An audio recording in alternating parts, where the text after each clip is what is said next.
Weezer, Chapter 3. Brian meets Flying Spaghetti Monster.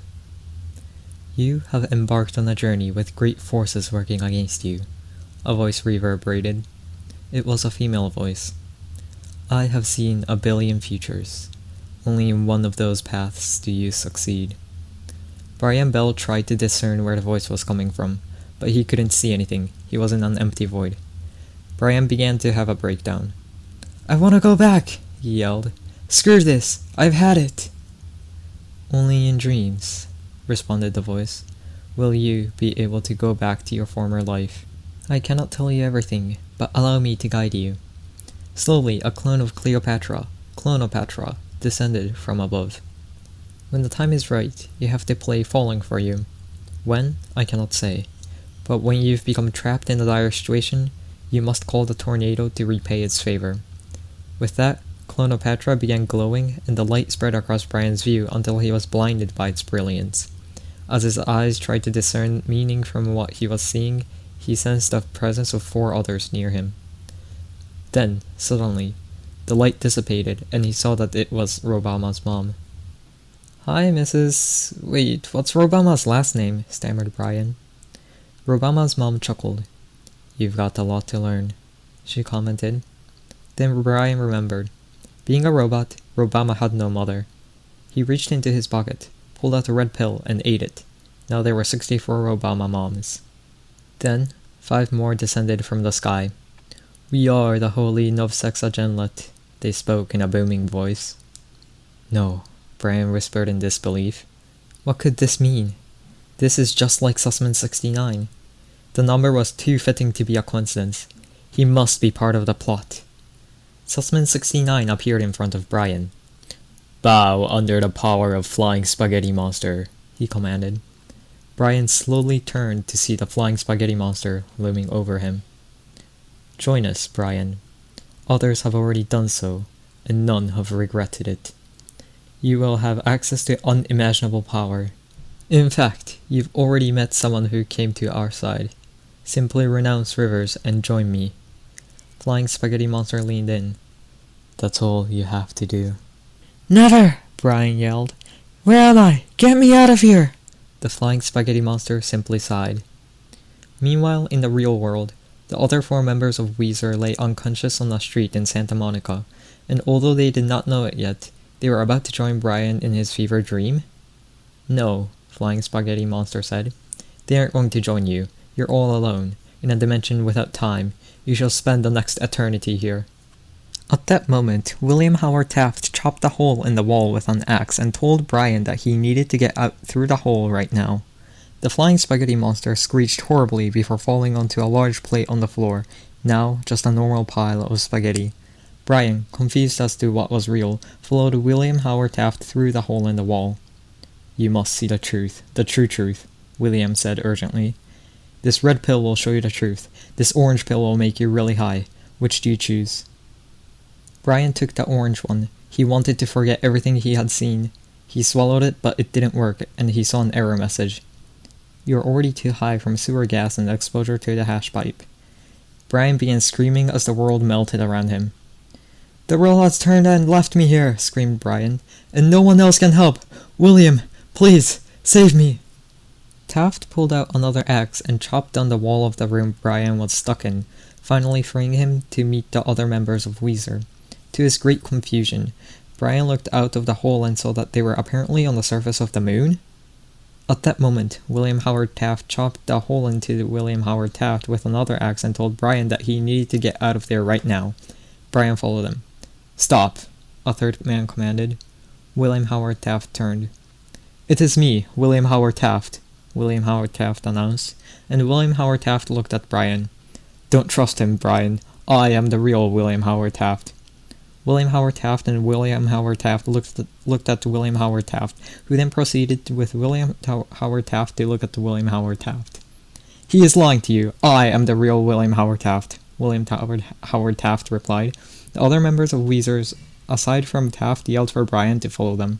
Brian, who was now even more confused than he was before, followed them toward the airlock of the moon base. As they walked, hundreds of William Howard Tafts passed them.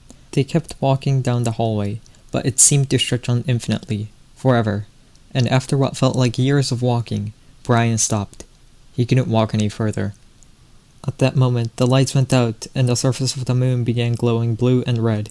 As the ground began to shake, Rivers yelled, "Oh no, it's Obama with his army of the premiers of the Soviet Union here to kill us all!" As soon as he finished, a laser began slicing through the wall above him. "If we use our friendship, nothing can stop us!" Rivers exclaimed. As Obama and his massive army of robots approached, they made a group hug.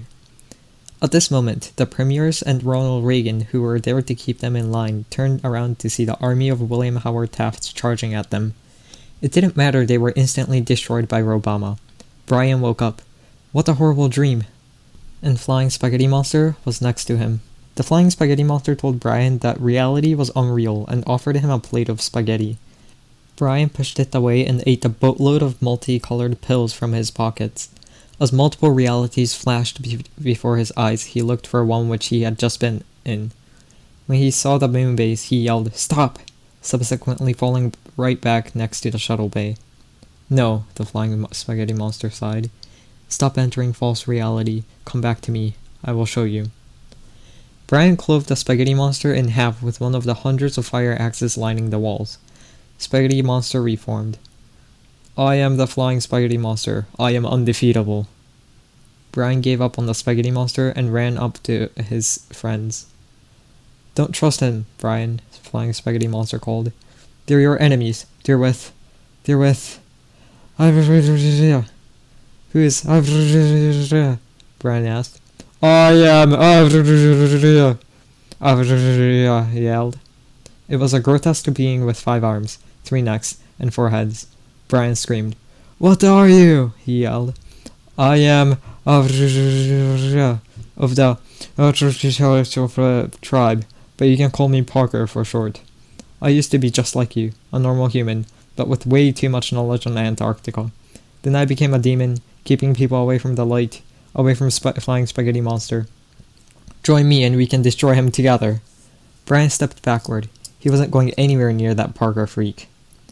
Brian reached into his other pocket to see if he had any more pills. He didn't, but he did have a bottle of children's Claritin.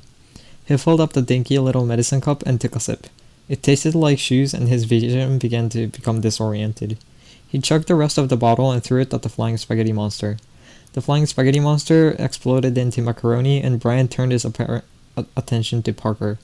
He used his newfound strength to tear apart Parker, clawing apart his chest. Inside he discovered the other 4 members of Weezer who had been imprisoned inside the monster.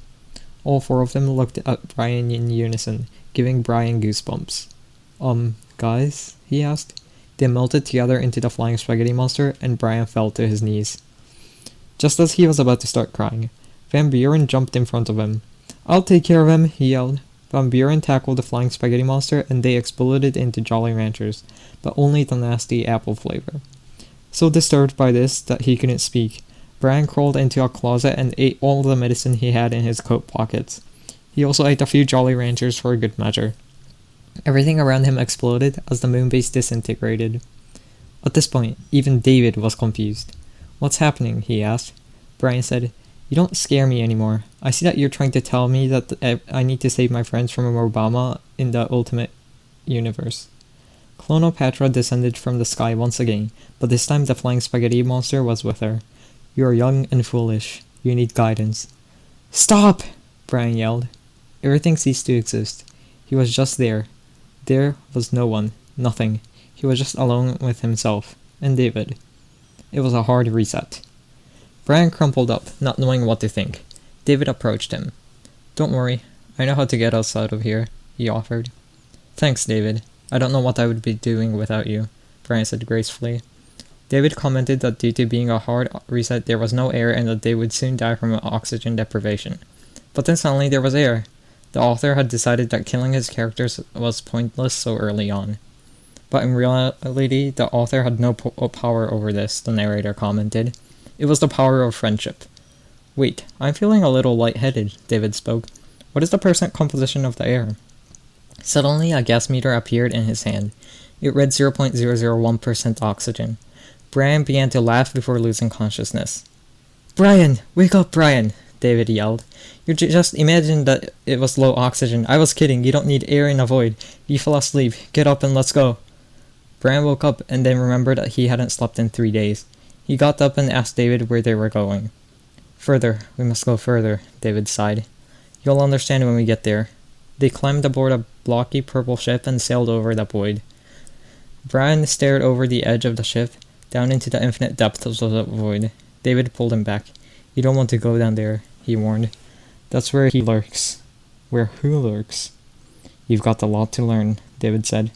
At that moment, a clammy smell wafted into the ship, and it was growing stronger. I recognize the smell, Brian said. So do I, David replied. Someone was on the ship, climbing down the stairs, to reveal Sussman 69. As soon as David saw him, he apprehended him. What are you doing here? David asked. I'm here to help you on your journey, Sussman 69 replied. Don't trust him, David answered. It's a ploy to get you to help him reach mining level 50. If you join him, you'll lose hundreds of hours of your life.